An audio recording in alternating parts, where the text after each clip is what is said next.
Hi, everybody. Welcome to my favorite shitty movie. Oh my gosh, what a show we have for you tonight! I'm very excited to talk about this movie that our guest.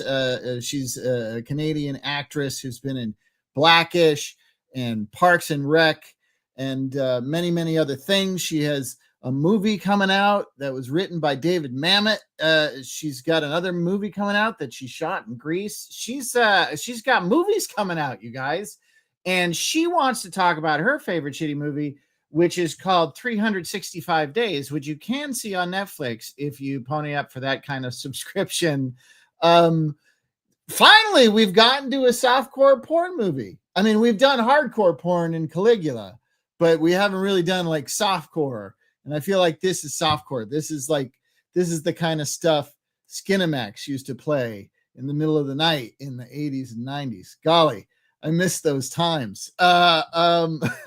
Ladies and gentlemen, before I get too excited about this movie, let me bring on my co-host. She's a producer. She knows everything about every movie ever made. Her name is Tracy Mercer. Oh my God, no pressure. Yeah, now tell us all the facts, all of them. Olga, how you've changed. Yeah, no, oh my God. I think this should be like my favorite shitty movie after dark. It's like this is like the darker, the edgier side of my favorite shitty movie. The thing that's great about this movie, and I use great, let's just say air quotes for the rest of the night. So Sure. let's understand we get that out of the way. Especially right now, this is a film that knows exactly what it is. It achieves every goal that it set out. That's, you can't say that a lot about mainstream releases right now. Like, I mean, some of these things that I'm seeing, I'm like, wow, Oppenheimer, that's so great. That's like a really good point. And it's like not a single Japanese person in a film called Oppenheimer. Let's discuss that choice. That's cool. But at least the women had no characters to play and we wasted. I love that point that this movie, what makes it a great shitty movie is it delivers on its marketing promise. Yes. And I think that a lot of genre fare will sell you one thing and then you get there and it's, not what they sold you. So, at the very least, this thing delivers what you're paying for. Exactly. And I think I can't wait until Mara comes up and she'll tell us more, but just a little bit, because I think this is one of those rare instances on the show where not only had neither you and I seen it, what we really hadn't heard about it or known about it, which is confounding because just a little bit of research, like this is a Polish erotic thriller is the description. It came out in 2020 and it did get released in Poland in the theaters, but not here because we had this little thing called COVID. But it became one of the most watched movies ever in the history of Netflix ever. And not only was it one of the most watched movies ever in Netflix, but it sustained for a really, really long time. And there's a trilogy now. There's two more that come after this and allegedly a new one after that. I was looking for clips on YouTube, of which there are not a lot for obvious reasons. Yeah. But there was one saying the upcoming fourth 365 days. And I was like, what? But I mean, sometimes those are fake, but why would they fake that? Why do people fake a lot of things that are in this particular film? I don't know. It's a larger conversation we'll get into. But I do feel what's interesting though about this is that, for those like you and I watching this at a time, and for our audience who may have watched to keep up with the show or will go back and watch after the show, I do think it falls into, at least in our country, when it came here, in that pandemic year of weirdness, where I'd like to think if we weren't like, losing 1 million Americans to COVID, despite what a certain orange felon thinks was a hoax, that we wouldn't have made Tiger King like a huge hit. Like, I just think everyone was trapped at home and then it was we're on screens and we can talk about like that. And it's like, we need to stop making stupid people famous. That's another conversation. But I think this film is like part of that. You guys, there's like a sex film that's on Netflix, and I have no hate for that. Like, I think God, people. Well, I mean, and it's really riding the 50 Shades of Grey. 50 Shades of Grey, which we should do a tip of the hat We actually lost James Foley this week, who was a really amazing director who had done some great films like Glengarry Glen Ross, but also last couple paychecks were the later 50 Shades films. But he's a remarkable director, more of an art house guy, James Foley, RIP. But I have a feeling that this film and his last couple of films, like it is of a piece, and it was just. Oh, also in a just to interrupt really fast. Also in obituaries, we lost Morris. Morris. We lost Morris the alligator from Alligator and Happy Gilmore, and also more. So not to take anything away from our alligator pal Morris, who we all love, but also the great Robert Benton, you know, who wrote little screenplays like, you know, I don't know, Bonnie and Clyde, and then things like, you know, directed things like Kramer versus Kramer, and, you know, Nobody's Fool, and Feast of Love was a film that I had worked on. I got to develop with him back. God, this was 15 years ago now. He wanted to do a remake of his brilliant Cold War film, The Russians Are Coming, The Russians Are Coming. And it was so exciting because it turned out Russia wasn't our friend. And, you know, when Obama was in, that seemed apparent. But anyway, so we were going to redevelop that for a modern take on The Russians Are Coming. And I was so pleased because he's like, I need someone who's really dramatic, but who can do comedy. And I was like, what about Sigourney, my favorite? And he's like, oh, no, she's so serious. I'm like, so I gave him like all her fun comedies. Like, oh my God. Yeah, so, Galaxy Quest. Hello. I was like, but he hadn't seen Galaxy Quest. So like, you're welcome. And so we started talking. I'm like, Ghostbusters? He's like, well, that was a long time ago. Watch this. And so he wound up going, my God, she'd be great. And so one of my happiest moments was I got Sigourney attached, and Sigourney got to talk to Benton about what she would bring to the role and why she had knew the original movie because she's awesome. And he was like, I'm so delighted. And he was such a gentleman. And so I want a tip of the hat to the great Robert Benton. So if Robert Benton is a weird trio, but Robert Benton, James Foley. They come in threes, or they go Morris, the alligator. It was a heavy week for film buffs, y'all. But thank God we're here with some levity and light and dark. 50 Shades or not. 365 days. Todd, why don't you introduce Mara or bring her on? Let's bring Mara Marini on to talk about this crazy ass sex film. What a great intro. Hi, Mara. Hi. Welcome. Welcome. Thank you for having me. What a treat. So for our audience, so they can understand the 365 days thing, as we ask all our guests, just define what a great shitty movie is for you. What does that mean for you? Okay. And then just a tiny smidge of a very short disclaimer before we dive in. Please. I just want to acknowledge that I'm aware there's some problematic themes potentially in this film, and might romanticize kidnapping and gaslighting and red flags. But for the next hour and change or whatever, let's just suspend disbelief and one of your fans, embrace the chaos. One of your fans is watching. Crick Slay loves you. Thanks, Crick. Thank you.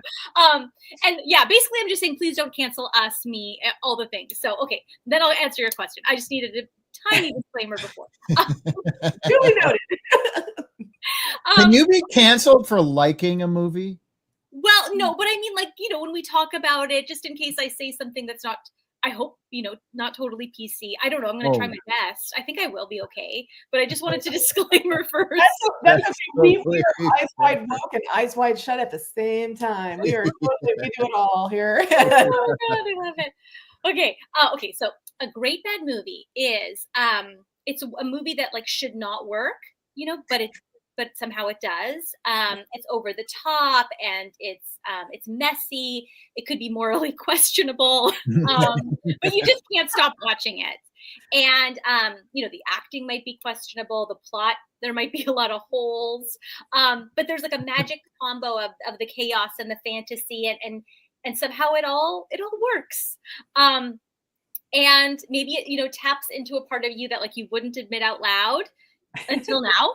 And 365 Days is that movie for me. I watched it, I think 7 or 8 times during the pandemic. I also felt like I was Is that when you first saw it, when you were in lockdown? Yes. And I feel like I was a 365 days pusher because I was trying to get all my friends, you gotta watch this movie. You gotta watch this movie. You're watching with me on Zoom. Like I was ridiculous. But there's just something about like the fantasy of it. Yeah, for sure. It's weird because it's that combo of girl porn and guy porn, or perceived guy porn of what girl porn is. I mean, there's a lot going on here. There's a lot going on. There's a lot. Did you like 50 Shades of Grey? No, I had a lot of issues with that, but I think partly it was, well, the book is, I don't know if you guys have read the book. It's like kind of written by someone in like grade 4 because it'll have the only holy moly. The only parts of that book that I've digested were read aloud by Gilbert Gottfried. Oh my God, when he was alive. Yes. So if you have not heard Gilbert Gottfried reading excerpts of 50 Shades of Grey, look it up online. It's out there. It's one of the funniest things. But you know what? Maybe I would have liked the movie if someone else played the lead guy. I think Dakota like she did the best she could with what she was given. And I think he's a great actor, but I just think he was wrong for that part. Like you needed like a Massimo, or Charlie Hunnam was originally attached, and obviously I understand why he didn't do it, but you needed someone that was just like I felt like I could take Jamie, like Dorner, is that his name? Versus like, you needed someone that was just a little more like, I can just like give into the camp of what this movie is and be this like Massimo type. And I felt like I didn't get that from him. So I felt it was kind of like dead flat. So that's why. And do you feel like with 365 Days Guy, you got more of what you wanted from that kind of character or performance? Yes, okay. Because I feel like he, you know, it's like this dangerous, hot, like mafioso guy, and he gives you a year to fall in love with him, and like this opulent castle and trips, and very, very manscaped for a straight man. Like the hair work on his the hair the guys I date. Depending on what scene you're in, it's very different. That's another continuity. But I was like, wow, get on with your bad self, Mr. Straight Guy. Yeah, he's just, what a hunk.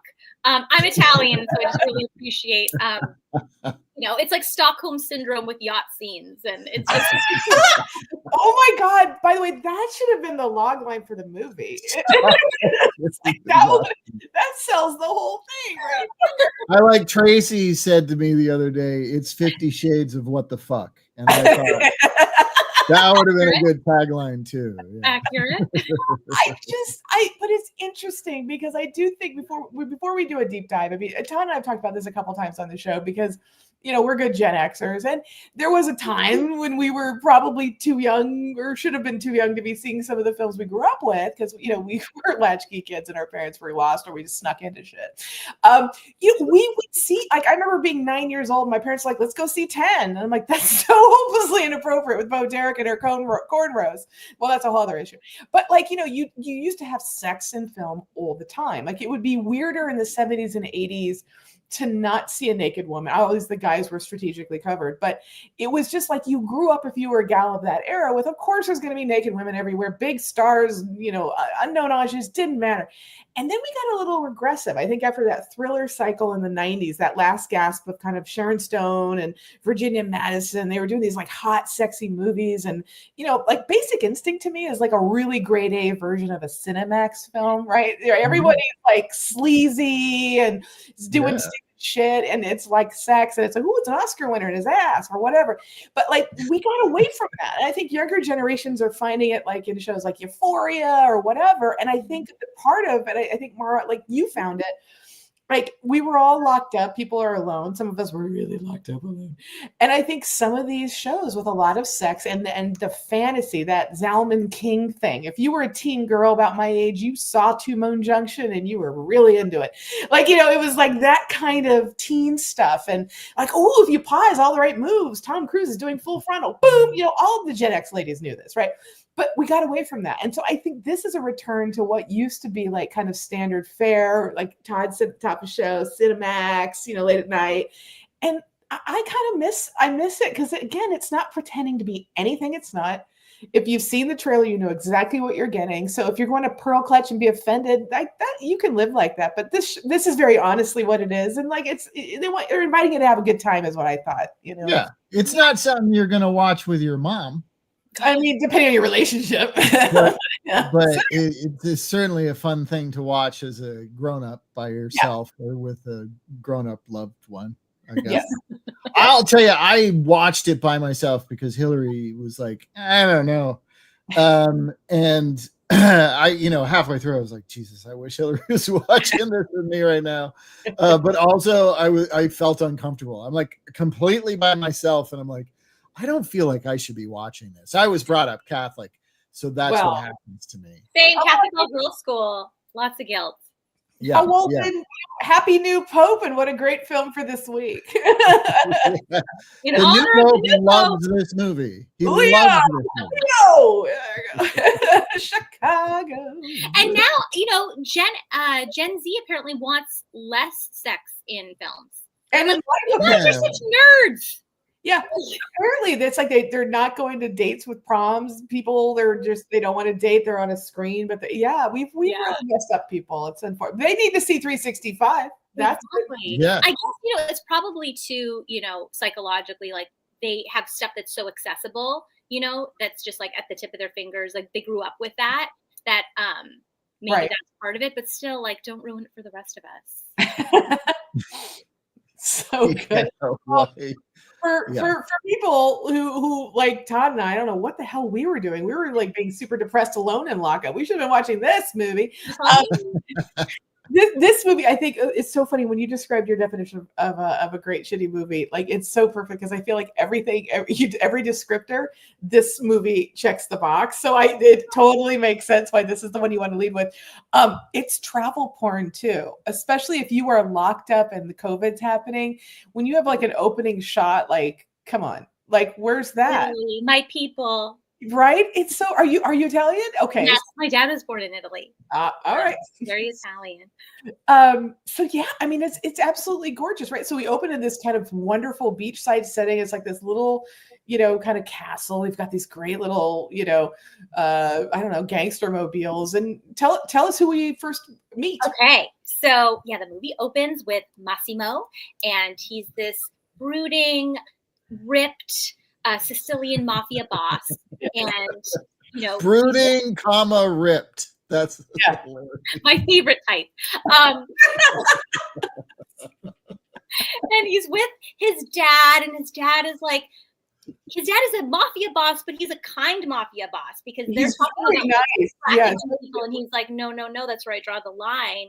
And then I think because of that, right before that, Massimo has binoculars, and he's just looking out at the beautiful scenery, and at a distance he sees this beautiful woman, and we'll save that for later.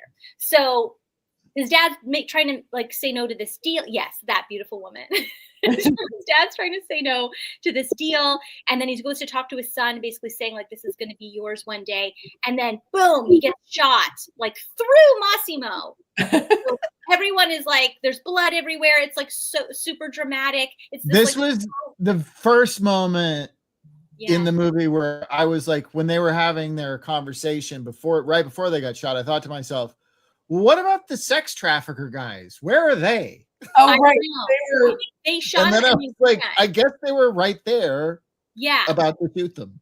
But it's also they're how do we set deck the top of this location? And so you're I guess there's barrels from Indiana Jones, when they're going through the marketplace, and Marion's in a bath. Marion's in one. Marion's in one of those baskets, y'all. She's just but that's a choice. It makes no sense for where they are with the sex trafficking men who are there. We need some baskets for a rooftop. I mean, that's the beginning of the stylistic heightened thing. I have a theory about lighting. We'll get into when we get a little deeper into the story.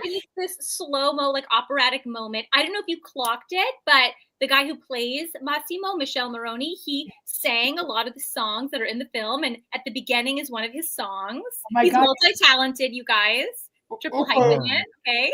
It's so beautiful. I'm gonna cry. Oh my God. Like, okay, so he's a triple threat. He's a singer and an actor and also a hot model. Okay, got it. That's combo. Wow. Okay, I have to say, we should say something about the soundtrack since you brought it up.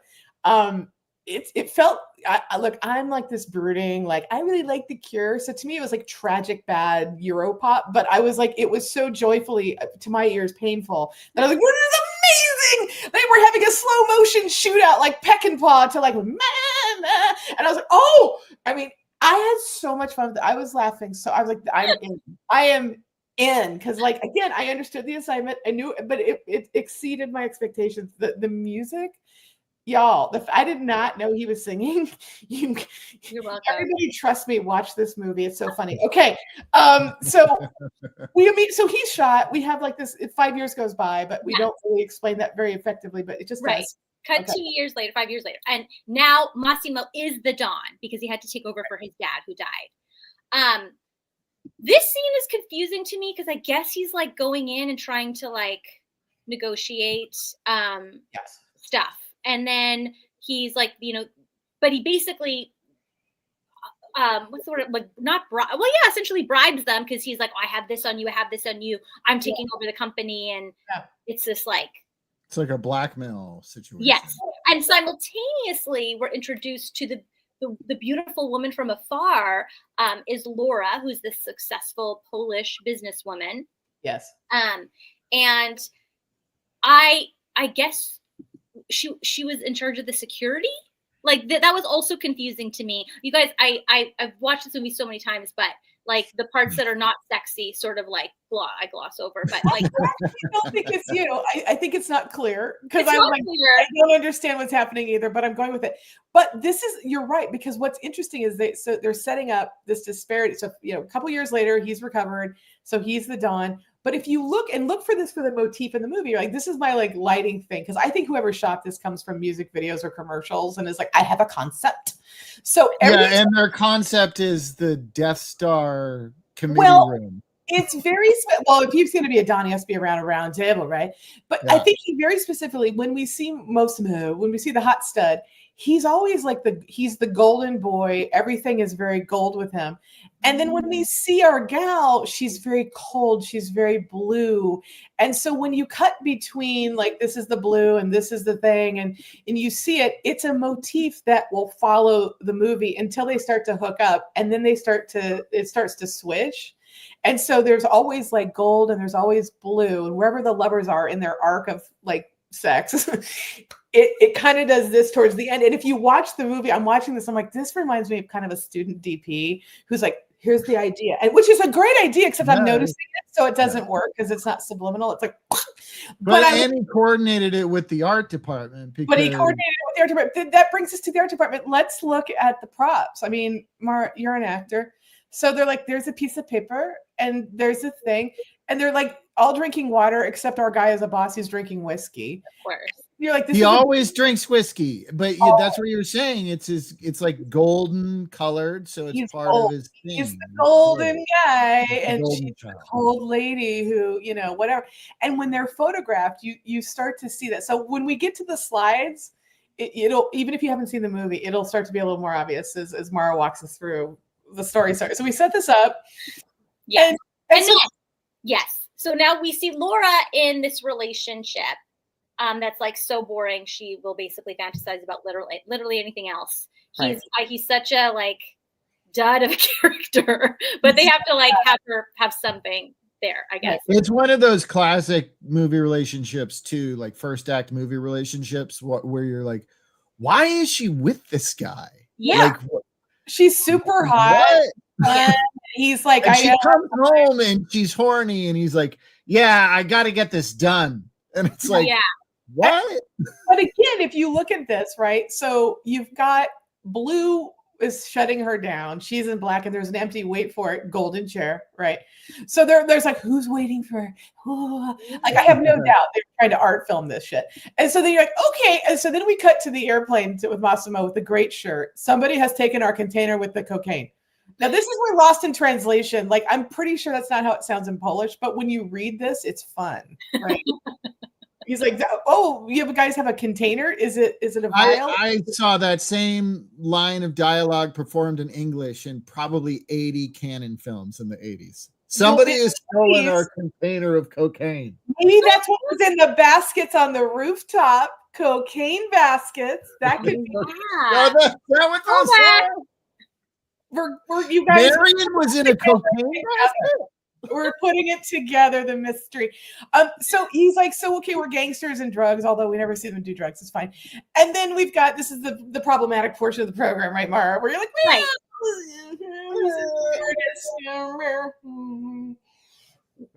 Yeah, I mean, so basically, this flight attendant on this private jet services him.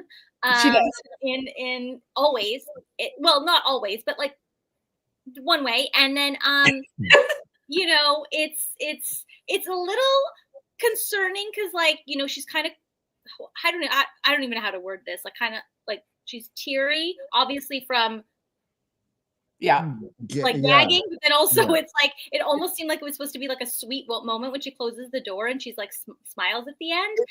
I was like, I don't really get this part. I kind of like again kind of glaze over till like he gets with Laura, but like it's actually important. It's important character building for him because it sets up, which is, you know, you see it again later in the film, how great it is to give him a hard blowjob. Yeah, whoever it's great. People love doing it. The ladies love doing it. It's their favorite thing. Yeah, and whoever made this movie is very blowjob forward. Well, I think that's the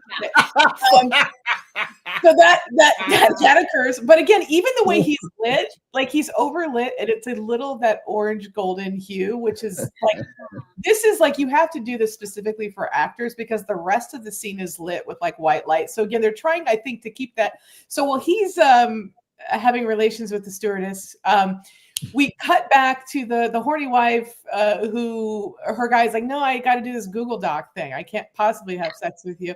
And so what color is she in as she's masturbating? She's hard blue again. So we go the blue and the gold and the blue and the ba.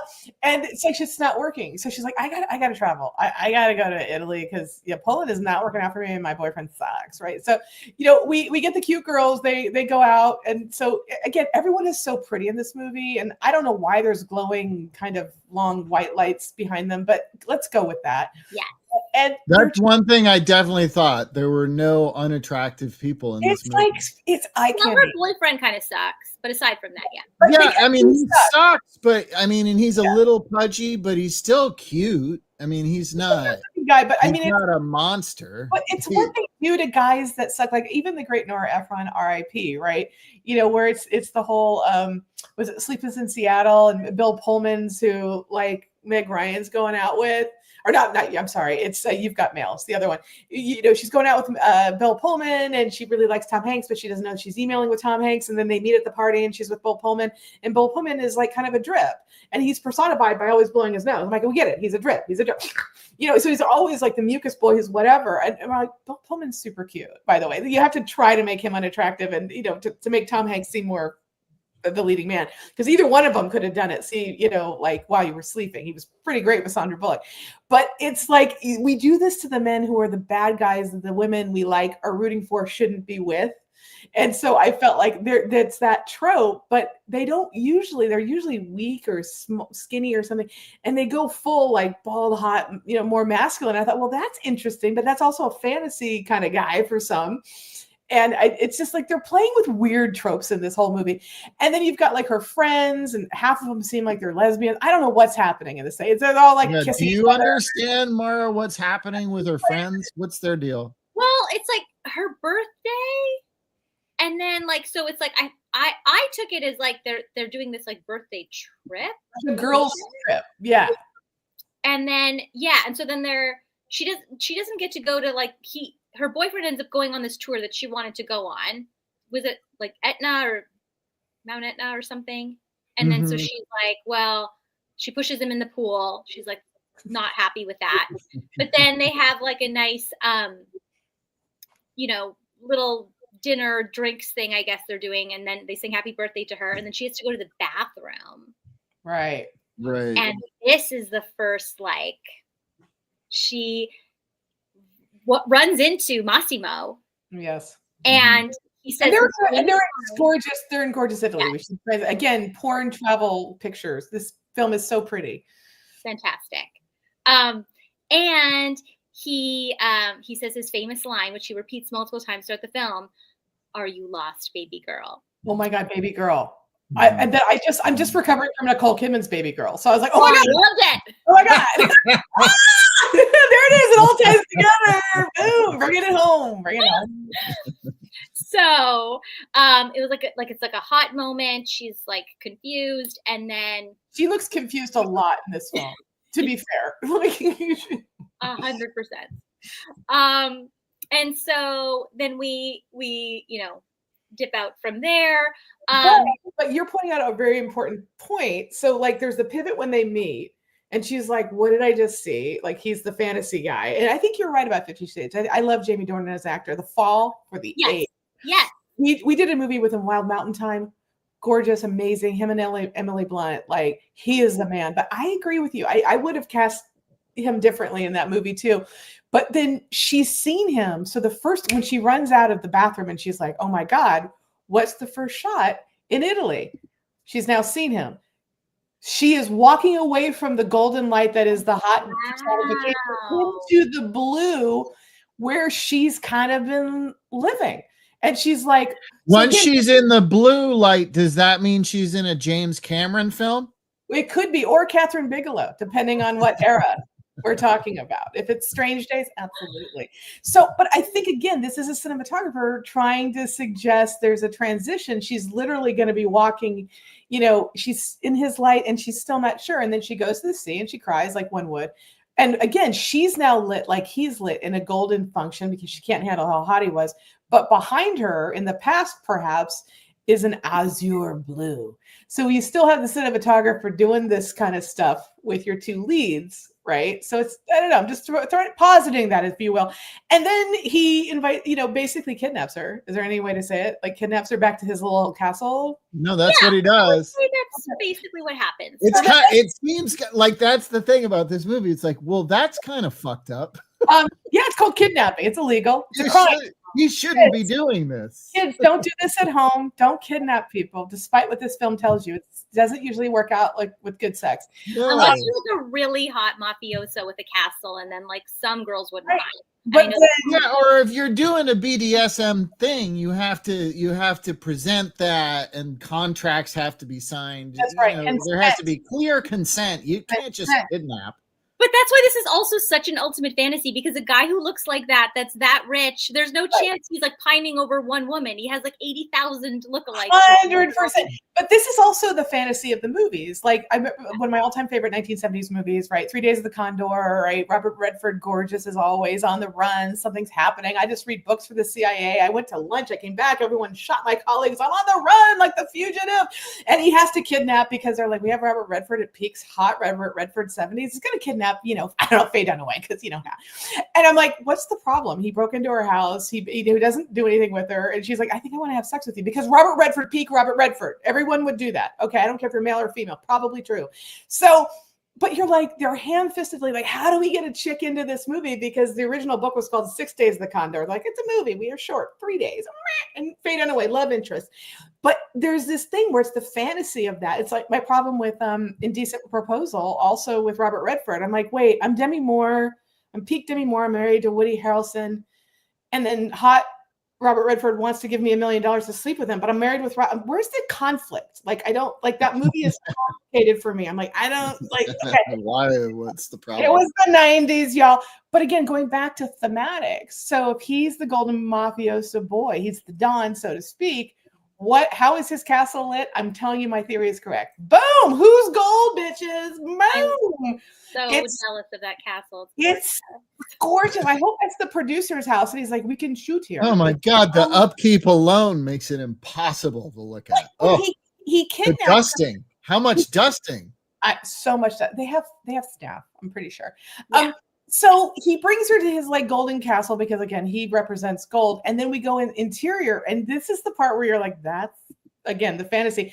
He's taken her picture and blown it up at Kinko's and put it on like a canvas or something and is hanging it in his gold, again, gold, gold, gold, gold. And then he is always behind her, but she's not convinced yet, right? There's still blue behind her, and he's the golden guy walking into her frame.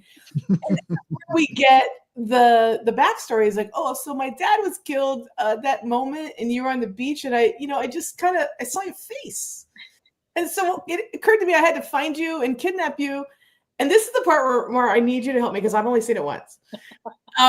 He's like, you have 365 days to fall in love with me. So that's why I've kidnapped you. But there's no or else. There's just, that should happen. I'm like, well, what if she doesn't? Like she gets to go free.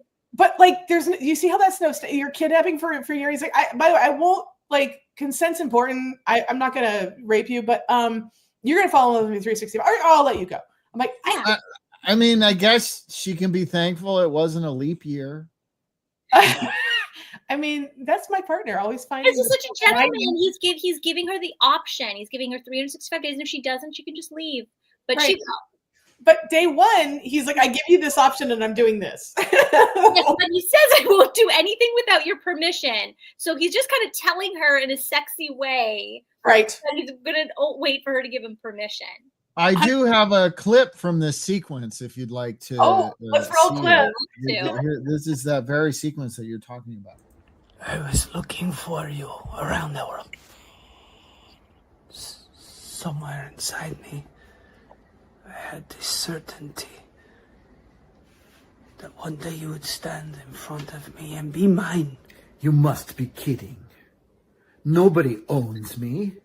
I am not an object. You can't have me just like that. Kidnap me and think that I'm all yours. I know. But that's why I'm giving you a chance to fall in love with me. Not because I made you do it, but because you will want to. But I have a boyfriend who will look for me. I have family, friends. I have my own life. I don't need a chance for love from you.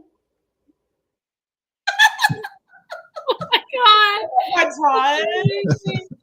Dude. Oh my God. Can we just, come on.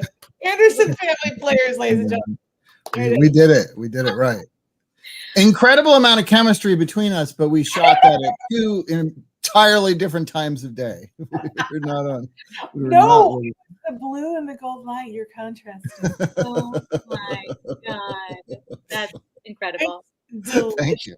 That sets up the whole movie. I mean, the plot is that's it. That's it. You got 365 days. What are we going to do with the rest of this movie? She has to contemplate what to do. And I love that she's like, I don't know. I'm so afraid. I don't know what to do. So what does she do? She walks back into the blue, right? So we have these great locations, I need to rewatch it with this blue gold, like, blowing my mind right now. I never picked up on it in 8 viewings, and you got it right away. Well, because I was just like, what's happening? But it's so fun. It's so fun. If you watch where the pops of the gold and the blue, you're like, oh my God, they're saying things. It's like, but then randomly, because he's a mafioso, we have to remind you he's a mafioso. He's kidnapped somebody underground. So this is when it's cold and it's weird.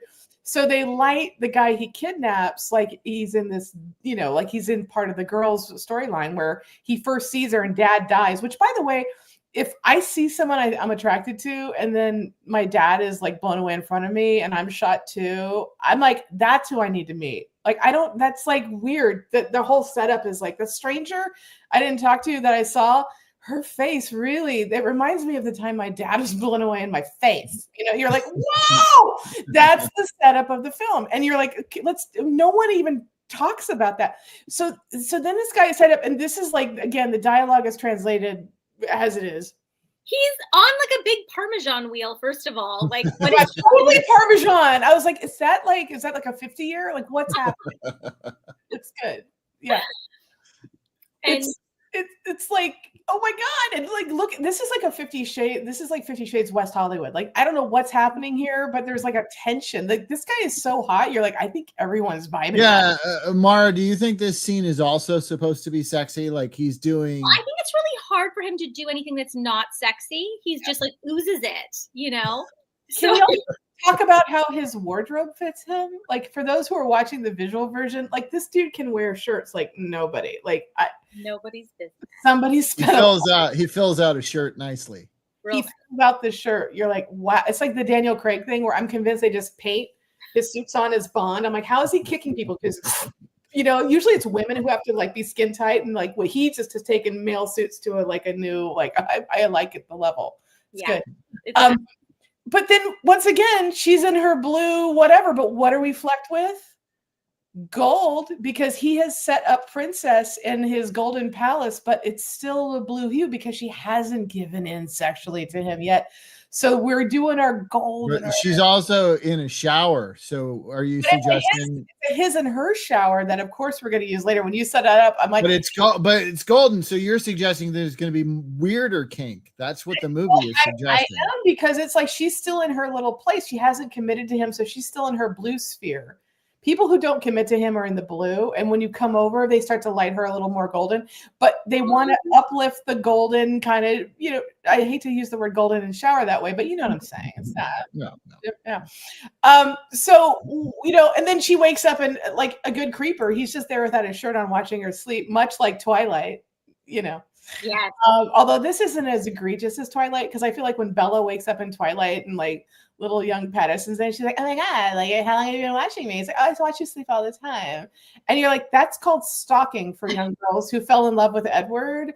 Also, his backstory is he fought in the Civil War. And so I'm like, if you fought in the Civil War, you saw some shit in 1863 to 65. And why are you dating a high school girl in the early 2000s? I don't know. These are questions I had about Edward. But fan fiction of Twilight leads us to 50 Shades, which Mara has already promised us is not as good as this film, and I agree with her. It's important to note that he's watching her sleep. Yeah, that's because weird. who doesn't want this happening when you're asleep?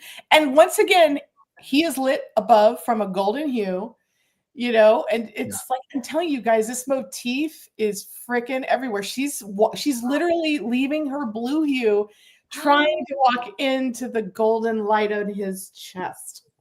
It's a good theory. It's a good theory. I like it. This is blowing my mind. I love it. Yes. So then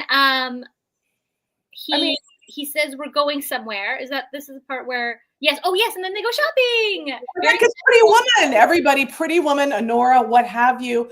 Us girls, even if you're not kidnapping us, the fantasy is you need to buy us expensive Italian shit. And look at the black, the white, and the red. Like, this is so gorgeous. This doesn't have to be this well done. This is set decked and costumed and gorgeous. I'm just, again, let's give some props where they're due that someone thought about this. This is pretty.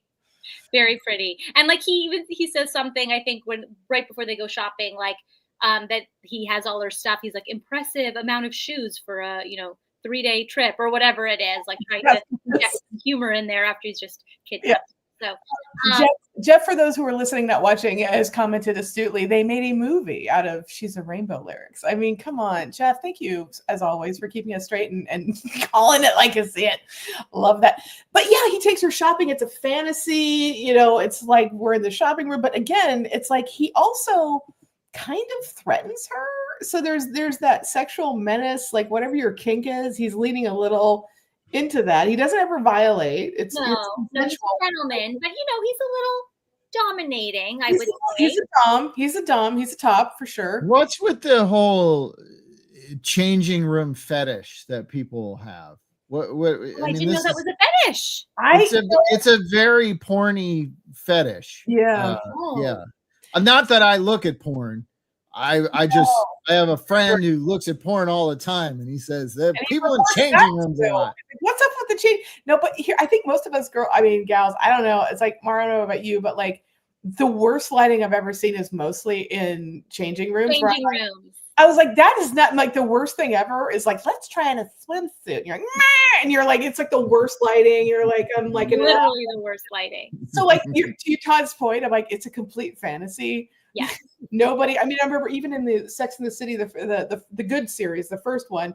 When I think it's Carrie's dating, it's Timothy Oliphant. She's dating the younger guy, and they are getting it on in a Gap changing room. And I'm like, Carrie, you're in your 30s. That's already beyond. No, you don't do the Gap in your 30s with your 20-year-old boy. That didn't happen ever. Everybody listening, it didn't.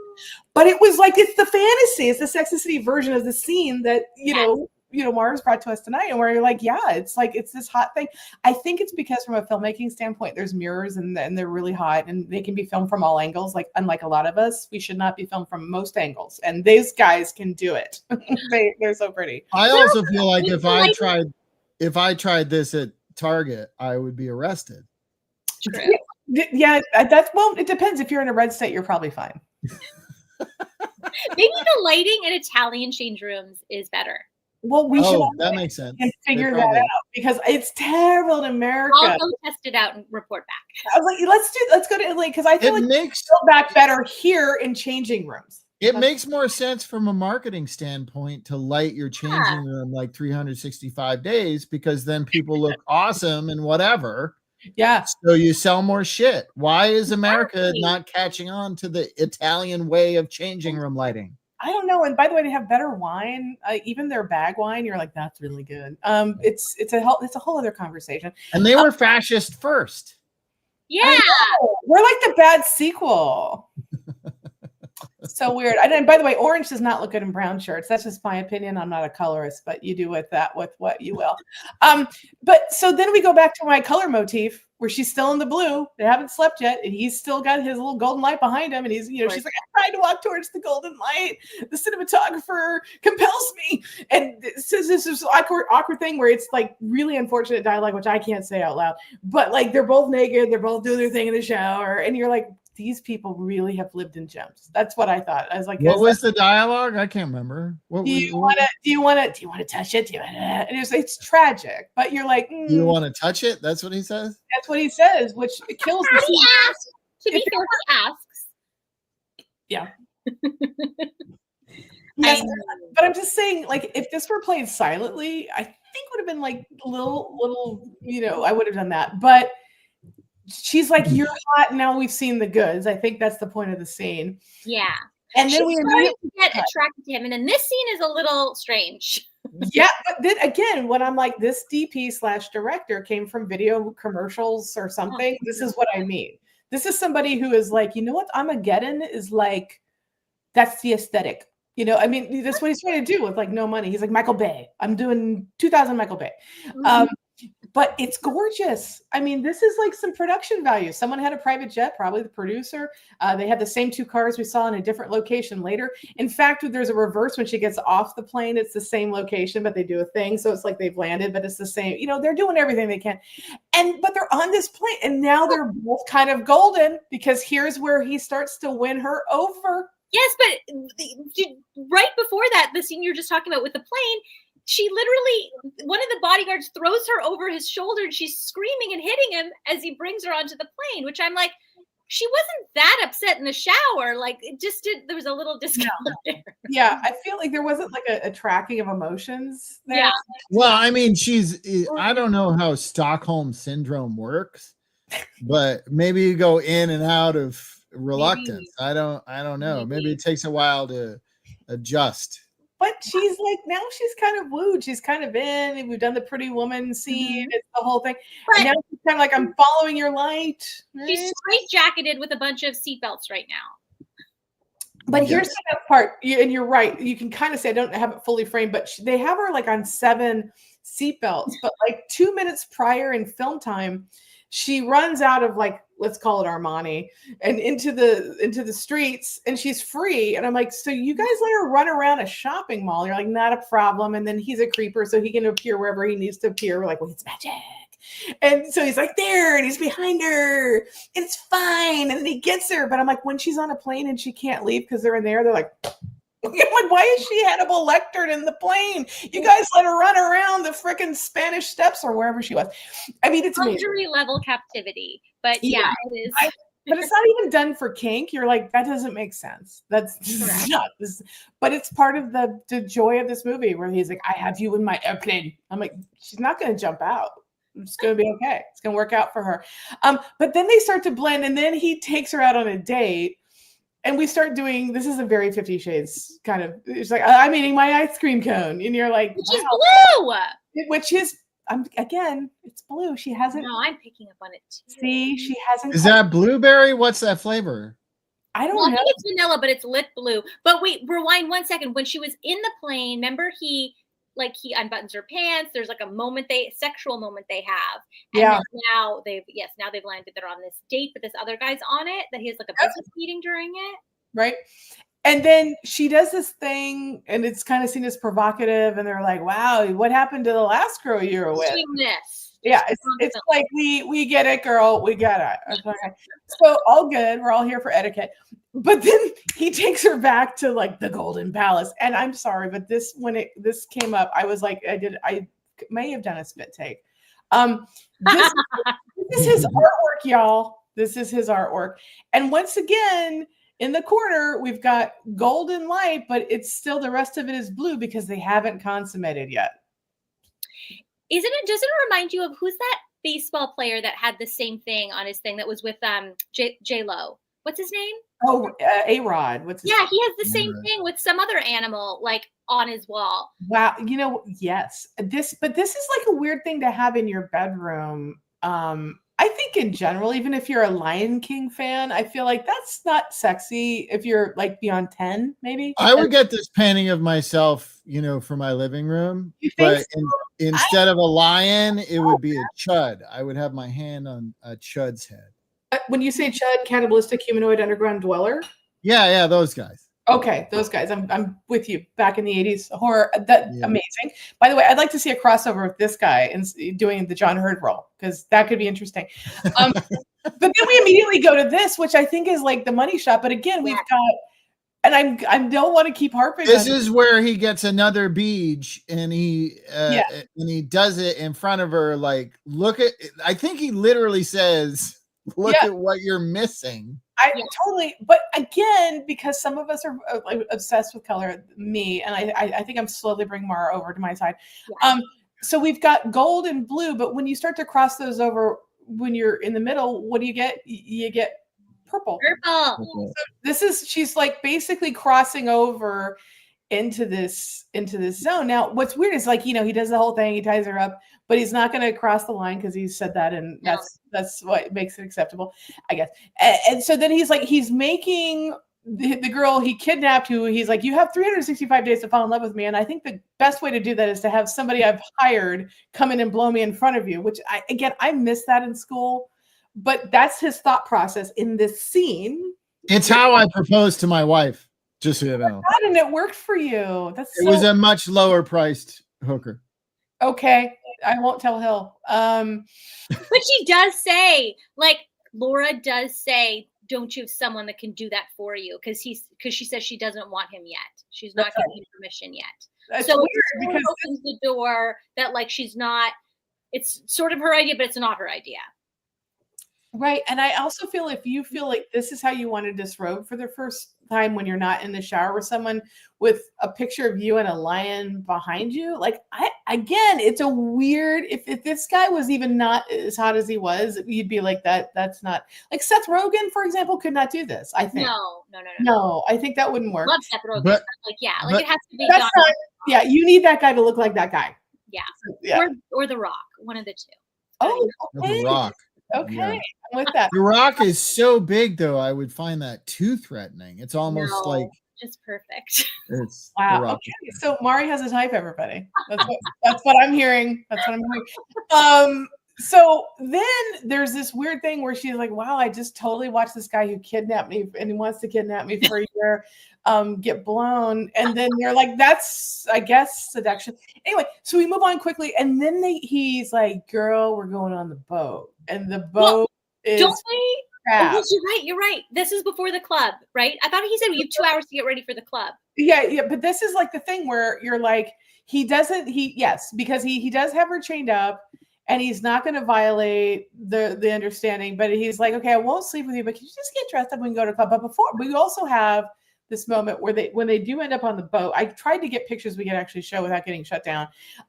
They finally do I'll just do these quickly. Have sex in that softcore way. Very hot boat, long The scene. the boat is great, and even the way that they're framing said scene, very artistic. I just hope they're wearing lots of sunblock. I was worried about her because this girl, I am as pale as she is. I was like, girl, Yeah, that you can see her getting red around the neck. I know, She's but already you and I done. are both very pale. That shit would not work. I'd be like, it's like that Woody Allen, like I don't tan, I stroke. But they do get together, and so she finally gives in. I don't know why, because I felt like they were hot the whole time, but we need Well, remember she went to the club and then that guy almost raped her and then he saved her, but then he had to shoot his hands. And then it was Right. this whole big dramatic thing. And then she's like, I'm sorry. And he's like, you're sorry. And then, he comes to her and it's like this moment. She's like, now that you've kidnapped me and I've watched you get blown and you shot somebody, For me, now's the time. it was Now, romantic. it's you guys, it's like Pretty Woman. It's so that amazing. And so then they have really, it looks like really fun sex. So that happens a lot. We can't, it's not a family show this, but trust us. Yeah. And then all of a sudden she's back to shopping because us girls, we want to have great sex and we want to shop. I mean, that's the fantasy, right? Especially in a beautiful place. We know that. It's Right. because he said we're going to a ball, and she's like, a ball? I have nothing. And then he basically orders, Dolce and Gabbana fake, like the Walmart version of them, and they come in and they dress her. I feel like this is Queer Eye for the Eyes Wide Woke. Like this is like I think they may not be on her team, and they're fabulous, and their suits are everything. I don't know what's going on with the suit in the background, but I'm kind of here for it. It shouldn't work. It does on him. He's very handsome as well because everyone's beautiful in this film. And so then we're at a ball because now she has the stuff, and so but she is not comfortable. She's not sure she wants to be there, and there is this plot point issue of what happened to your last girl, and then the last girl shows up, which means it's all fucking off. So which color would we be on if everything's off? Boom, we're back to blue, y'all. And blue, she's like, you're killing my golden hue. And so this is his ex, the hot girl with the white. So we put the hot ex in the white, the hero that we're rooting for in the black, and they're all in the blue. And it's like he's a bad boy. We learned out he kind of broke her heart. She's like, I want to destroy what you have because you broke my heart. And you're like, ooh. So I don't know. At this point, I'm like, do I trust him? Do I not trust him? I don't know. Yeah, but I think he's like a reformed bad boy because Laura. Which is also a female fantasy that we can change the bad boys. Yeah, right? Right? I called that my 20s. And so this is cool. And so we're here, and then we have this really ill-advised. I was going to ask you more because like we do the thing, and then all of a sudden it's like girlfriend time where they have to talk, and they're very comfortable with each other. They're like swinging out of bottles, they're kissing each other on the lips, just like all of us girls do, who are friends. And then you have lines like, great, mozzarella turned her brain into pesto. I mean, I love the dialogue in this. I was like, this because it knows what it's doing, and it's super fun, and no one's taking it seriously, and it's just delightful and light. It's like a glass of champagne. It's just that. Did you capture when oh god, it was my favorite line. I think I wrote it down. It was the one where she's asking, like she's telling him like all about the guy and oh god, it's so good. It's so good. Hold on. Mozzarella.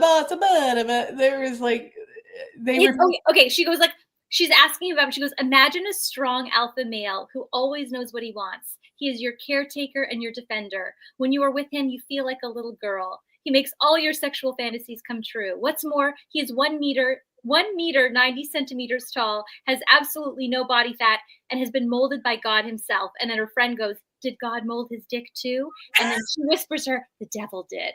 It's that kind of dialogue. I mean, you guys. Did Andrew Tate write this movie? No.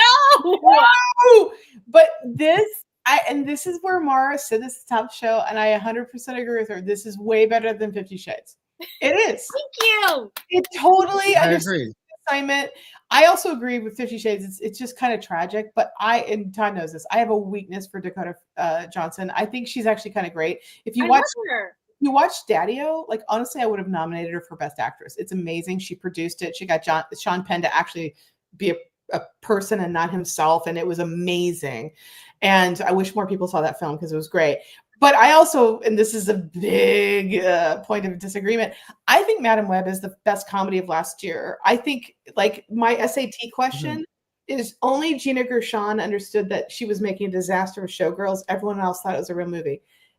The comp to that is only Dakota Johnson understood that Madam Web was a joke, and everyone else thought it was great.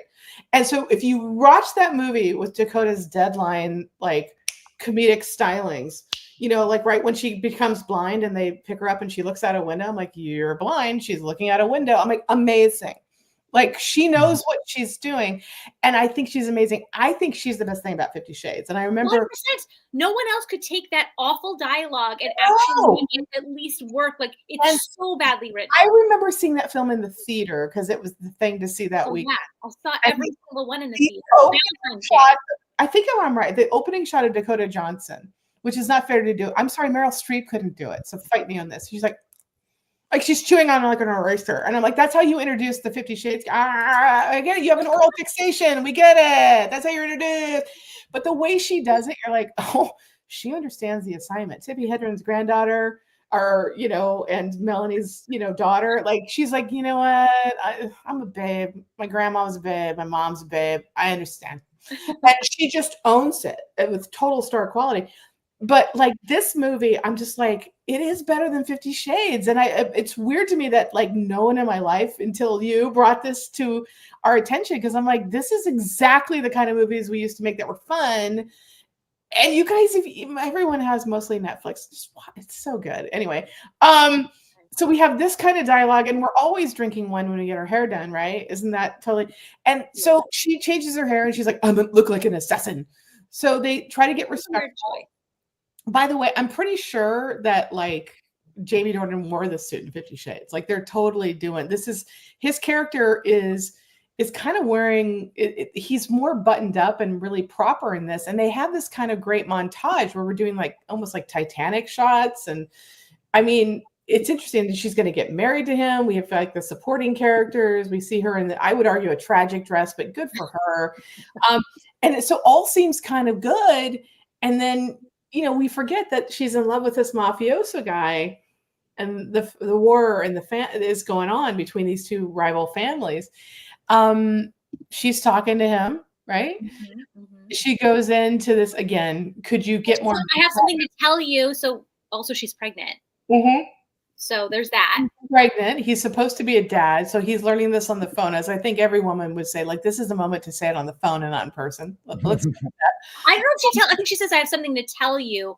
The friend knows, he doesn't know yet. Oh, that's true. That's true. And she's, because yes, that's the second film. And so, yeah. And so but again, she's like in this like white neutral territory, but then she's crossing in peak daylight, blue underground. She goes into this tunnel, and it appears as if the rival family knows she's going, and this guy gets the call. We think she's done. We think someone's taken her out. Yeah. And her life is in danger.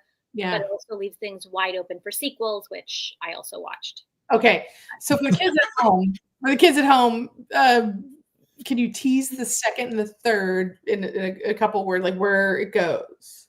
I don't even really know how to describe where it goes because it's so unusual. Like, the second one kind of takes off from where the first one is, and there's like an impending wedding, but a lot of confusing things happen. The third one is very confusing because it brings in this other really hot guy, and there's all these threesome daydreams and dreams. And there's a lot. It's all very confusing. I reckon, I think the first one is Chef's Kiss. The other two are like very hard to follow. I like that they go to the obvious threesome, because I feel like in a weird way, I mean, Shonda Rhimes, God bless, right? Amazing female creator.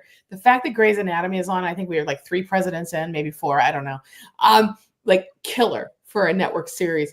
But the McDreamy, McSteamy of it all, I felt like she was trying to bring a little bit of soap and a little bit of sex into, like, you know, prime time. And I think that's why that show really, I mean, those guys, like, you know, Mr. Here, really. When I was on that show, I had a smartphone up my ass. I don't know what you're talking about. I don't know why you were miscast. I don't know what to tell you. I mean, that's on them. I had I was intubated because I put a smartphone up my ass. That's And you're amazing. telling me it's a sexy ass show?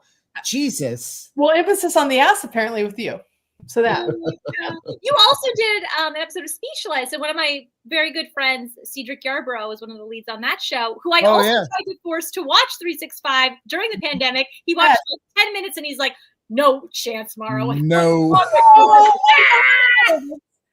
Well, I can totally see him shutting it down. okay, well, Yeah. Real quick. this is an issue question because we'll do final thoughts, but I would say final thoughts on the movie. So, Mari, what's your pitch for people who are listening or watching?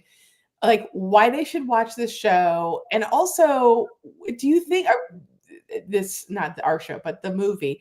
And do you think, with part of that answer, is there something about like kind of female fantasy? Like this is very obviously heteronormative female fantasy that it plays. Why do you think it's more effective than 50 Shades specifically? And is that tie into the reason to watch it? And is there something for the guys too? Like final thoughts. Well, I definitely think there's something for the guys. I mean, there's a lot of BJs, first of all. And that's the main thing guys want. Well, apparently. But for the ladies, it's like, this is our movie. Like, well, okay, if you like, you know, if the idea of being kidnapped by a hot mafioso and just like given romantically 365 days to fall in love with him while he's so passionate and sexy and takes you, like, again, luxury level captivity, if that sounds nice to you, you will die for this film. It's so good. That sounds problematic to you. You may not love it as much, but you may be able to appreciate some of the fantasy of it. But it's just like, it's just total escapism. Yep. It's just a fun time. I love that. Oh my God. Todd, closing. I'm sorry, Olga. I agree with Mara, and I like the 50 Shades comparison, and Yeah. here's what I would say about my experience with the movie 50 Shades of Grey, regardless of the actors or not, is I thought it was fucking boring. So, like, in addition to being like, well, this is a kind of fucked up take on BDSM because it's non-consensual, but then it is consensual, and I don't think that's how it works, and also it's boring. And then you get this, which is just so camtastic. Yeah. And I love both the lead performances, their dedication to their characters, The craft. and smoldering whenever possible. I mean, it's just like they smolder at each other, and it's hilarious. I guess unintentionally, but that's part of what keeps it entertaining. I guess it's chemistry, right? Because in 50 Shades of Grey, there was no chemistry between Dakota Johnson and the guy. In this, I felt like they actually had chemistry, and they were, at least as actors within their scenes, like messing with each other from within their roles. So it made it more entertaining. So yeah, if you watched 50 Shades of Grey and thought it sucked, watch 365 days. You won't be disappointed. You'll feel And- much better. If you watch 50 Shades of Grey and the sequels, which apparently too many of you did because they made so much money, you should still watch this because this is better. Way better. It is. So that, so amazing. Mara, thank you for bringing this movie to us. We're going to go into the rapid fire last couple of rounds, but like amazing. If you guys are listening, please watch. It's on Netflix. And I can't stress enough, this is one of the most watched movies on Netflix in its history still. So And good. so At least old people are horny. well, The kids don't like this, right? They don't. chill. Millennials still like it too. Millennials like to watch, if not. I love millennials. It's so cute how they think they're young still. I know. I was like, welcome, girls and boys. Yeah, no, it's It's weird, but I think of millennials as 20s. I'm like, no, they're 40s. Yeah. I know. It's so funny how we, like, the older we get, we refer to these younger generations, and I'm like, you're not referring to kids. You're referring to 40-year-olds. You know that, don't you? Yeah. It's I don't know how that happened. Yeah, it's weird. Be bad, be best.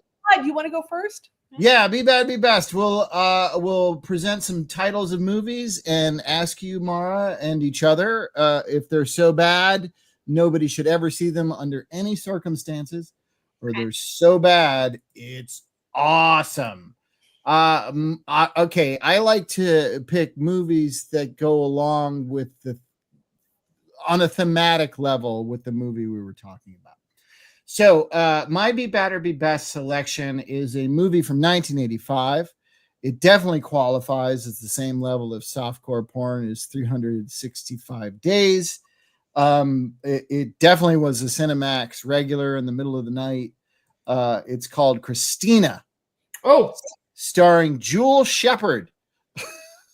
It doesn't matter if you haven't seen it. You get to judge it just on all the things I told you. It's about a rich girl who has bad habits, and they get her into a lot of trouble that involves sex and nudity. yeah. Mostly just nudity. But I'd yeah. So that's a Be Best, I'm thinking. Yeah, I mean, I would give it a try. Yeah, go for it. I mean, it's, if you like 365 Days, it's that, but way shorter and with much less money. Oh, You know, What? but the acting's the same, basically. The lighting sucks comparatively. Tracy, what's your take? I don't know where I was that I missed this. But based on the cover art and the font of Christina, and that she kind of is like she looks almost like an AI amalgam of like Stevie Nicks and like Hilary Swank, and like I just feel like cool. Like I'm gonna say Be Best, and their name is Jewel. I just feel like, girl, I want to get done.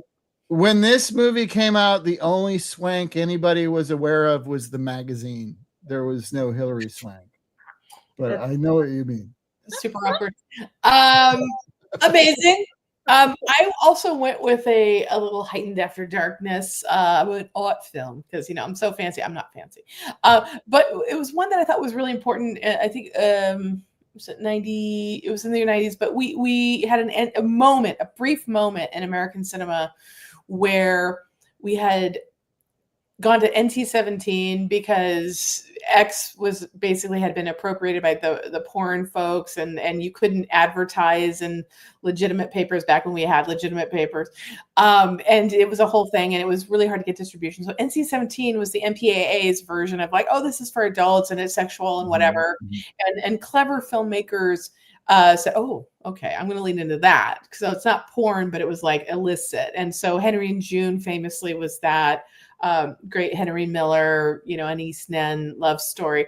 I almost put that up, but I thought I'm going to know because I think that's a little more flawed. So I wanted to ask, Be Bad, Be Best, the great Helen Mirren, Michael Gambon for the age, Peter Greenaway, an auteur of the First Order from the UK. Of course, I am talking about The Cook, The Thief, His Wife and Her Lover.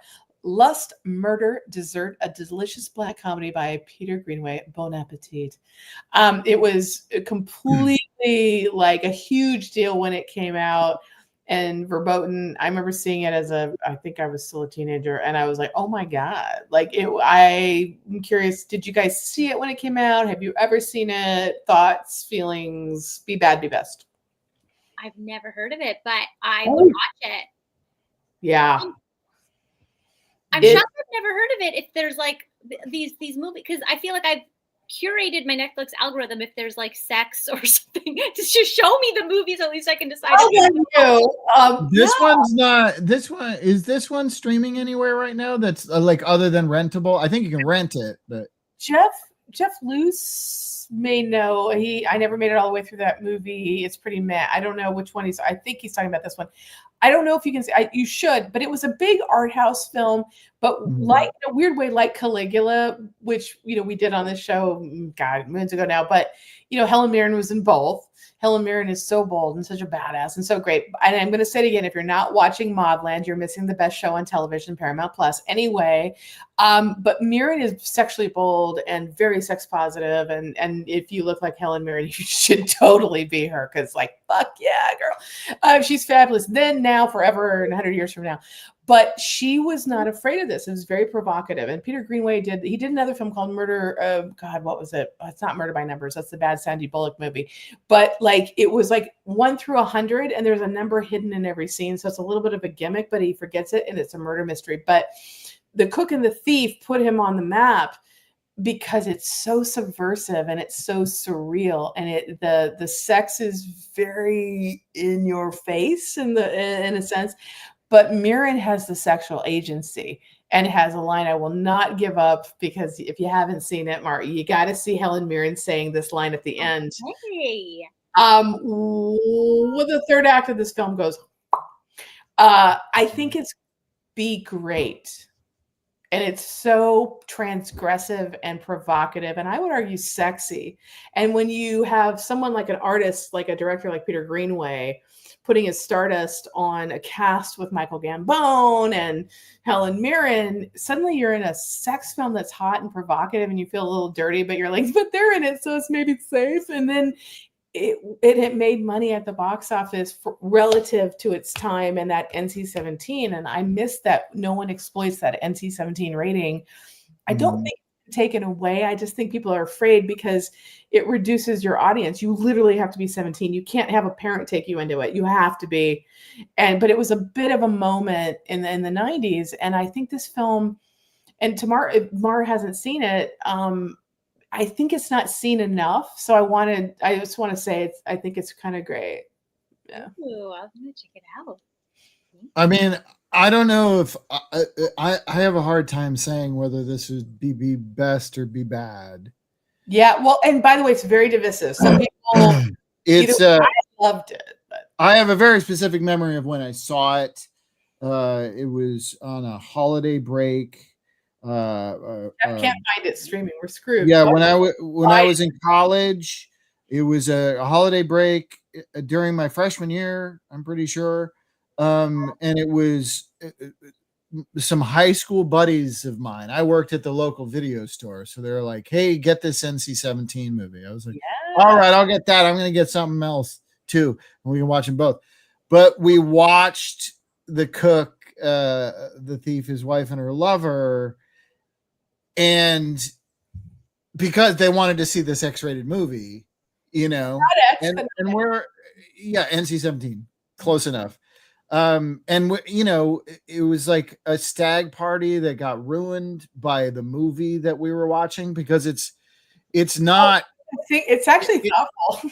Well, no, I'm not saying it's not thoughtful. I'm saying it's not the right thing for a bunch of dudes who are in college who want to see an X-rated movie together. It's not the right movie. And then right after that, we turned on the news and George Bush declared war on Iraq. So that was my cook. Wow, that's a memory. Yeah, it's a very specific memory. So I have weird feelings about it. I mean, it's super gross, and it brings a lot of Gru into the sexual elements of it. There's this whole thing in the back of a meat truck that's really disturbing. Yeah. It's gross. I would say, if you're a movie person and you like movies that push the envelope, it's definitely worth one watch. I don't know. I get not getting through it totally, Jeff, but it's worth a try.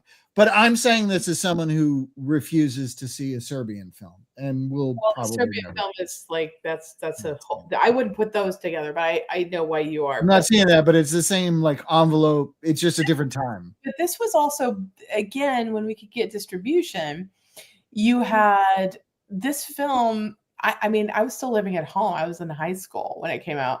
And I was just 17. So I was like, I can go, here's my license, card me, whatever. And I couldn't believe I saw it in a multiplex in very conservative Orange County. That's like, no, Richard Nixon was a great idea. I'm like, yeah.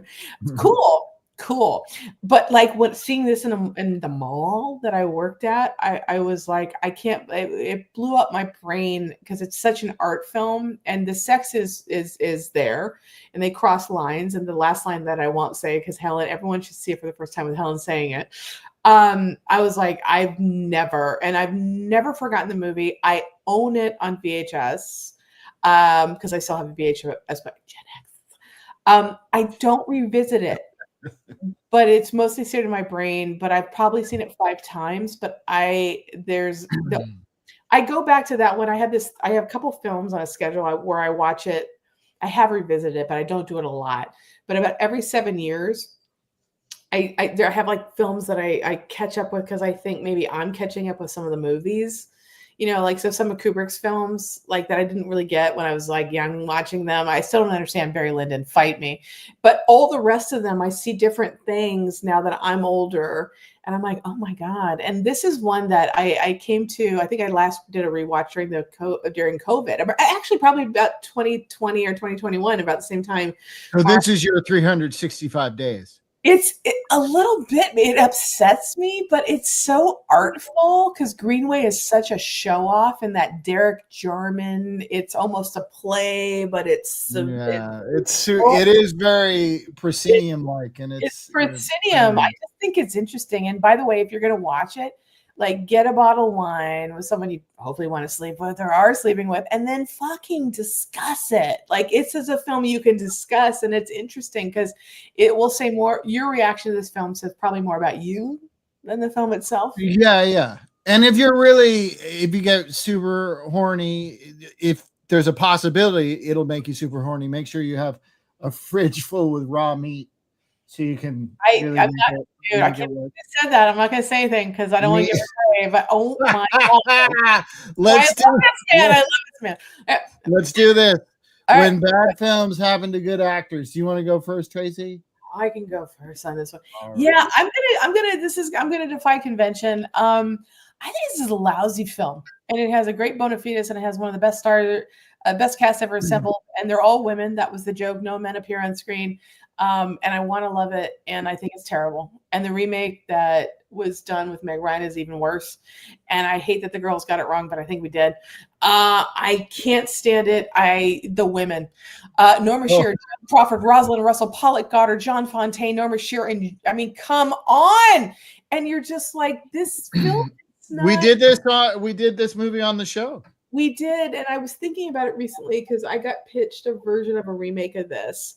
And I said, well, why do you think the first film works? I mean, the first one worked because it was a gimmick. No men, all women. It was the biggest stars of MGM at the time. Joan Crawford steals the whole movie. She's the secretary who literally looks, I thought this is the Lynch to the sex film we talked about tonight, where the young Joan Crawford pre-facelifts, looks into the camera as the assistant. And they're like, what do you do? And she's like, dictation. I'm like, okay, like I can't, like, but you're doing this in the like 30s, right? And so there's those lines, Rosalind Russell, what do they call women like you? Well, there's a word for it, but we don't say it in polite society. It's more of a kennel word. And you're like, oh, bitch. Like they're doing this stuff. And again, great writers, great directors, the best cast. You should see it because the women are all gorgeous and fabulous and famous. And they're all Edith Head gorgeous. The costumes are insane. I think it's a terrible movie. None of those women deserve this movie. They pretend it's great because you've got this cast. And I'm like, no. Did you ever see this, Mara? The women? No, I have not. But now I don't know if I want to see it or I don't want to. I think honestly, like the original one, the remake's kind of interesting too. But watch the original one, you might be amused by it. It's like it's a movie with 100% women that still fails the what's it called, the Bechdel test. Bechdel test, yeah. It fails. Every frame it fails. Yeah, no, see, okay, Billy has my back. William Royal, the great William Royal. I think, God, you're tuning in from, South Korea. Thanks for watching. Yeah, Billy's right. Like, he loves glam. He loves old Hollywood. He knows more about old Hollywood than I do. he has great stories about Adela Rogers St. John, don't you, Billy? You could tell people are not. But I just feel like this film has such auspices and the women are so good. I think everyone should see it because they're the master class in terms of actresses, but it's a lousy film. And I think it's one of those things that people are afraid to admit because it's so female forward, and particularly in its era, it was quite a thing to say we don't have a single leading man.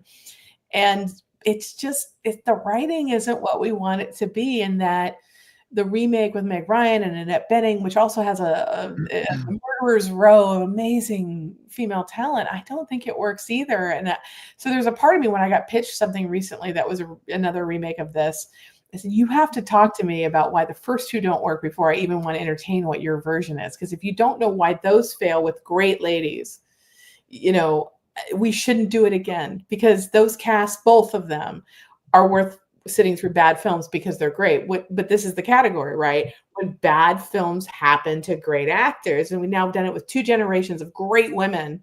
So you have to see the films if you're a film buff, but they're not good. And we don't have to pretend they are just because they have ladies in them. They're not great. So that's why I wanted to say that. I'll do mine real quick. It's pretty simple.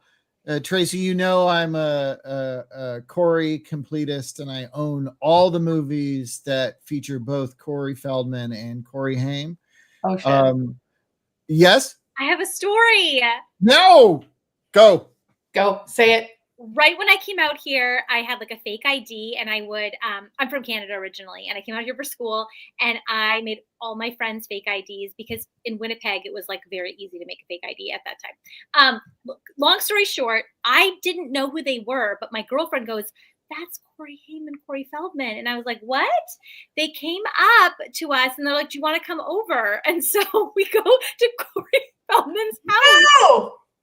And he had all these, he was like, that's for Michael Jackson. That's for Michael Jackson. He had all these pictures of himself and headshots up everywhere. And then I remember being outside and talking to Corey Haim. This was like shortly before he died. And he's like, you're like the first girl I've talked to sober. And he was such a sweet guy. And he said, like, in a very long time, like just like talk to. And I just remember being so sweet. And so that's my Corey. They were just filming. The reason they were together that day is they just come from filming their True Hollywood Story, I guess, and then they. Oh wow! Okay. Oh, I love that cool. They were smart enough to walk up to you and have a gentle, nice woman to talk to with what they obviously endured.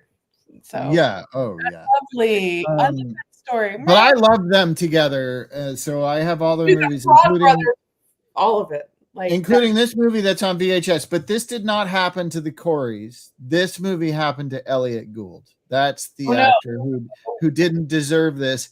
It is to call it a jiggle comedy is generous. It's softcore that Corey Feldman produced. Corey Haim has like a one scene sort of walk on role. It's called Busted. You can see the tagline down there that says the streets are quiet, but the police station is a riot. And, Busted has 2 meanings here. I'm not going to explain them to you. It's so bad. It's so bad. It's unbelievable. And you can just see the flop sweat on Corey Feldman through the whole thing. It makes you feel terrible for him because he was trying to be the new Hugh Hefner at the time, Yeah. Side story. I did a short film with Corey Feldman years later. And then up until very recently, I would get sporadic texts from him saying, come to the Feld Mansion where the Corey's Angels. And there'd be like a picture of all these girls in angel wings that would be at his parties. Yeah. I never went to any of the parties, but I always got the invite. And I thought you'd appreciate it. Oh my God. I do. I wish I had known you when you were getting these invites. You could have brought me under my name. I would have liked to go. Well. Amazing. But that's busted. You get the idea. This is no good. All right, let's wrap up on a positive. Oh yeah, what? Yeah, Billy's right. Like The Fault with the Woman is the director. I would argue the director and the script it's not strong enough for the. There are a lot of faults, but it's not the women's fault. Is the important thing. Let's end on a positive note. Let's do it. Tracy and I are going to boost some titles. Mara, if you have any movies you want to boost, including your upcoming ones, you can boost them here if you would like. I will go first. Again, on the theme of softcore porn, but this also has a hardcore porn version. But I thought I'd boost it because, if you're in the mood for erotica in cinema, this is the weirdest fucking most famous 70s porn movie I think of all time. What It's are you it's doing? deeply dark and oddly fascinating. There's a softcore version, so you don't have to watch, all the hairy genitals really getting into each other. Pre-waxing. Oh shit! It's Wow. called The Devil and Miss Jones. It stars a lady named Georgia Splevin, who's not the Ivory Snow Girl Isn't of Behind the Green Door and whatnot. What's Harry that? Reams? Harry Reams is the male And lead. Harry Reams of Deep Throat fame is also in it. A lot of 70s porn stars. But the weird thing is it's as a movie, like this is when porn in the 70s, for some reason, the mafia got it in their heads that they wanted to make art films and they wanted their porn films to be art films. So they made this, and it's so weird. I mean, the first 12 minutes of this movie is just Georgia Splevin as this woman who's never had sex or done anything naughty in her life. The only thing bad she did was slit her wrists in the bathtub. It starts with a suicide, and then you see her kill herself, and then you're in this meeting with a devil's advocate that she had, and he's like, look, you're going to hell. There's nothing we can do. But what we can do is show you you can live all the sins that you didn't commit before you killed yourself, if you'd like, before we sentence you to hell. So she goes through all these sexual fantasies that she never did in life. And then the ending of the film is deeply and utterly dark. So, so true. you Mark? go ahead. Questions? So You seen? I can't find this. I've been looking for this forever because it had so many clips from that movie. It was like, do you remember when there was that it was this TV show on, I think, MTV, where it's like they play the music video and then they do these little pop-ups, like this fact and this fact. Yeah. Well, they had one for porn, and you could, back when Netflix had DVDs, I rented the whole series, and it was so good, and it was so crazy, and they used that one a lot, and there are all these pop-ups, and I've been trying to find where, because I was like, did I imagine this? But I know I watched it. I can't find it anywhere, but it was, that's the only reason I know that film, because there was a lot of like pop-ups about that film. Oh, wow. I would like to see pop-up video on Devil and Miss Jones. How do I get that? It's funny because, I mean, again, not to be like whatever, but we're supposed to be educational. So, oh God, what's his name? I just went out of my head. Is it Gerald Damiano? He had done Deep Throat, which was a crossover porn, straight audiences. Everybody saw it, whatever, because it was that golden age of porn, like late 60s, probably through, I don't know, mid 80s or whatever. But his follow-up to Deep Throat was this. And we'll get into how I know this later. But the point of this movie was that it was definitely a porn film. And it's probably Deep Throat. It's probably The Devil and Miss Jones. It's probably Behind the Green Door. It's I Am Curious Yellow. Your parents saw Curious Yellow and they pretended it was an art film. It's a porn film. Those are the 4 golden, like, sold out theaters, made a lot of money. It was pre-video, so you could do such a thing. And we pretended. So the follow-up to Deep Throat, which is this film that Todd's talking about, was Damiano's version of Sartre's No Exit. What would it be like to be in hell, right? Where you have like the 3 people who are in hell. And so he uses very loosely, if you're an English lit person, Sartre's this is no exit, hell is other people, all these kinds of things, right? And so you take this innocent, who kills herself because life is terrible because, hashtag America. Okay. And because she dies, she's like, wait, it doesn't seem fair. I've been awesome. And why am I going to hell? And they're like, well, girl, this one thing you did is fucked up. So like, you're going to have to earn your way back. And so it's an excuse to get her to do all these sexually perverted things to try to, but then she really enjoys it because it's the no means yes theory of the 70s with us girls and porn. But Todd is Or like 365 days. but totally, it's not good for you. It's like Mel Gibson and You're Living Dangerously. We didn't know it was bad for us when Peter Weir made this in '82. We didn't know. Not really. But the ending in this movie, and I watched it because the bad boy I dated, who was a little bit like the lead in this movie in my 20s. His whole thing was like, no, it's an art film. I'm like, dude, this is a famous porn film. What are you fucking talking about? Anyway, so we watched the four, and I was thinking, and this is the hard thing about, I think, sex in cinema. I think it's hard to be really sexy. And so who is directing this, and through whose lens are we doing that? And I think part of what I fear, and I think Mara brought this up very smartly earlier about younger generations having at their fingerprint tips, and it's all Pornhub and whatever. But if young men are watching that and they think that's how us gals like to get off, like, no. And so that's always kind of been so, but like back then there was still an aesthetic. So Damiano was like, I'm doing no exit, but with penetration. That's basically what he sold. And so it got your parents, they are probably lying to you if they said they didn't see it or rent it, into the theater. Oh no, this is Sartre. This is very important. No, it's not. But when you get to the ending in this movie about how do you get out of hell and what's her version of hell because she committed suicide, very Catholic. I'm talking to two Catholics. It's bullshit, but like for some of us, but it's really disturbing. But it's disturbing, I would argue, on a filmic level that has story. And I know we like to joke about porn doesn't have story. This one did. And Damiano seemed to be a filmmaker who told a story. So I'm not going to die on any hill for whatever porn or whatever. I don't judge anyone who like this one is. If you're a film buff, I think you should see it. I'm glad I did. I get the problematic aspects just to write on Mara's like this film I'm talking about tonight has it. But I actually think it's really interesting because it's a time capsule about film, porn, sex. And when you put this kind of film out, as the women's movement is doing this and Ms. Magazine is starting, and you still have men going to Pussycat Theater kind of places, it's a time capsule of Americana and sex where legit people who are like, I would never see a porn film. This is based on Sartre showed up. And then people are like, it's a porn film from the guy who gave us Deep Throat.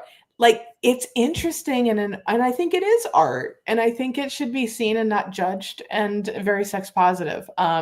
So I'm going to say awesome that you boosted that, because that is a freaking left hook. I haven't thought about that in 30 years.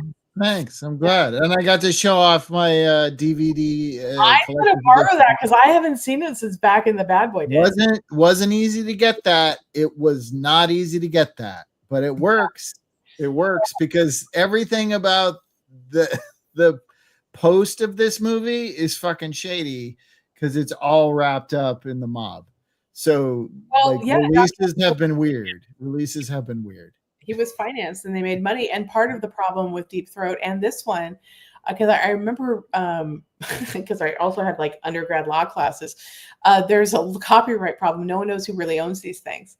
So there's issues about monetization and people. And of course, the women who were in this never got paid. But yeah. Oh, yeah. See, if you want to see a documentary about the making of Deep Throat, see Inside Deep Throat. Yeah. It's a great. Wait, it was good. It's a good doc. It's a great documentary. My favorite part is the bickering couple who are connected to the mob, and he keeps telling the filmmaker stuff, and the wife is like, "Shut up! Shut up! You're putting us in danger." He's like, "Everybody is dead. Everyone is dead except for us." It's so good. It's so good. I've seen every documentary that you could possibly see on the porn industry. Oh my God. Yeah, it's hard not to watch them. Tracy, well, what's your porn star Parks and Rec, so a lot of it was research. Oh yeah, you had to do research, of course. Of course. It was fascinating. So that's why I watched Devil and Miss Jones the first time. That part is okay, right? So at least I'm going to completely change it up because I'm going to cheat a little bit because and Todd knows I've been doing this a couple times lately because I'm not finding movies I'm necessarily falling in love with that I want to boost, but I want to boost things that if I think they can help get eyeballs to things that I think I want to drive eyeballs to. And when there's a TV show that started in 2015, and I was very busy on my own TV show, Madam Secretary, so I was not paying attention to things because I was trying to learn TV, and I was in New York, and so I missed a lot of the things that launched when I launched. There's a little bit of a black hole for me. And so I went back and I watched this amazing show because I love Los Angeles. You know, I'm a member of the board of the LA Conservancy, proudly joined laconservancy.org. We do good work. You should save our city and our culture. $30, see the movies, do the things. Anyway, but I love Los Angeles and I love noir. And for whatever reason, studios are afraid of it and this and that. And Bosch came out, and Bosch had like 7 seasons of great television. It's a Michael Connelly book series. It's very LA noir, you know, whatever. I liked the series. I saw the first, I don't know if I completed the first season, actually. I think I thought maybe half the first season. I thought, this is great. And then I went to Madam Secretary and I forgot and I didn't catch up. Basically Bosch Legacy is a one and done. So he's done being a cop. He becomes a PI, and it's the final season in the Bosch television franchise. So it's Bosch Legacy, the final season. It's on Prime. So, you know, if you're still, you know, with Jeff Bezos and you feel guilty about it, at least get the free programming here. Zetna Fuentes, I'm proud to say, director we were lucky to have on Madam Secretary, is the director EP on this series. It's gorgeous. It films Los Angeles like we want. I think the writing is quite good. I think it gets Connelly right. And the fact that this is the last gasp of it, and also Mimi Rogers, who I feel was like one of those great actresses, like The Rapture. Yes, she was married to Tom Cruise before anyone cared, but like she did a Ridley Scott film people have probably forgotten now with Tom Berenger called Someone to Watch Over Me. Mimi Rogers should have been a bigger star because she was gorgeous, and she's still gorgeous. She's actually 8 years older than the male lead in this, and she's owning him. Her Honey Chandler is one of the great ladies of cinema, I feel like, or TV. Like I feel like Honey Chandler, like Helen Mirren's mob boss, you know, Maeve in Mobland. These are women who probably have lines on their face and are wonderful actresses from Ingenue and are still in it and fabulous, and they have great writing. And I've just been blown away. I'm on the 4th episode of Bosch Legacy, and I just feel like it's a love letter to the City of Angels. LA is a real character, as they say. And Titus, who's the lead, who plays Bosch, impeccable. It's an actor's show. Mara should be on it. Like, I just feel like it's so smart and it's so well done. Are you a Bosch watcher, Mara? Have you ever seen I'm Bosch? gonna watch now. I didn't know any of this information. I had no idea. I've never watched it, Tracy, for this one simple reason. Noir. In my heart, there is only one Bosch, and that Bosch was played by Christopher Curry in Chud. Mara, Wow. we got to wrap this thing up. So, Mara, can you boost your upcoming movies, or are you not allowed to talk about them? Well, I don't, because there's some, which I'll tell you when we're not on air, some slightly like interesting pieces. I don't think I can totally say too much other than they're coming out soon. Okay. But I'll explain when we're not. Everybody follow Mara. Are you on social? So yes, I'm at Pop Gloss everywhere, and then I have a celebrity Chihuahua named Teacup Coconut, who's way more interesting than me. That has a lot. Say that slower. His name Teacup. Her name's Coconut. Her Instagram name is Teacup Coconut. She's a lot of viral videos, 7 million plus views. Got to check her out. She's hilarious. Amazing. I'm basically just a momager to Chihuahua now. I'm the Kris Jenner of Chihuahuas. But Sean Wing, who you had on before, Sean is my ex. No, Sean, when we shot that movie together, Todd, you and Sean. Oh my God. Yeah. And you did you co-wrote a show where you actually XDs, like besties, but exes. And we have a couple like little short proof of concept episodes online. And we also wrote, which I'm really proud of, this co-wrote this short film called A Play, which won Best Comedy Short at Mammoth, and we won Best with Jane Lynch is in it. It's so funny. That's it's just awesome. about seeing bad theater in Los Angeles, and I feel like you could all appreciate it. That's as well. wonderful. Oh my God, that's so funny. Yeah, no, Sean just brought it. Like we had Sean and Eric. We had the two main ones. I lived with Yeah. Eric. We were all roommates. Me, Sean, and Eric. Wow. With Eric last week. Oh my God, the boys are gonna. Oh, hi, Pliskin. Do you want to say hi? Oh my Hi, gosh. Pliskin. Hold What's on, up, we gotta buddy? You say want to say hi, Plisker? Oh, we're getting. Oh, there's Coconut. What's up, Coconut? Hi, Coconut. Hello, Coconut. Coconut is so cute. I can't. That's adorable. Oh my can't God. stand Even the dogs are in. It's so good. It's so good. Oh my God. The X's with Donald Faison and Wayne Knight. What? Okay, Jeff. I was on that show, Jeff. I You're- was on that show. I'll tell you a story about it another time. What's that? Phenomenal. Everybody, thank you for watching. Most importantly, Mara, thank you for bringing. Yes, thank you so much. Will you come back and do another movie? Will you do another movie? Oh, I'd love to. This was such a All mood. right. Thank you for having me. Oh my God, Yeah. thank you. Seriously. Everybody, be good to yourselves. Stay safe out there. It's a weird timeline. Just be safe and hug your loved ones. And Thank watch shitty movies, because why not? you. Movies help. This is a great shitty movie. Accurately, we understood the assignment and we are giving it to you. Thanks, Tamara. Thank you very much. We will see you next week. Same bat channel, same bat time. Watch the page for what we're doing. And yeah, there you go. Bye, everybody. Thank you. Bye. Thank you. Oh my God, Coconut.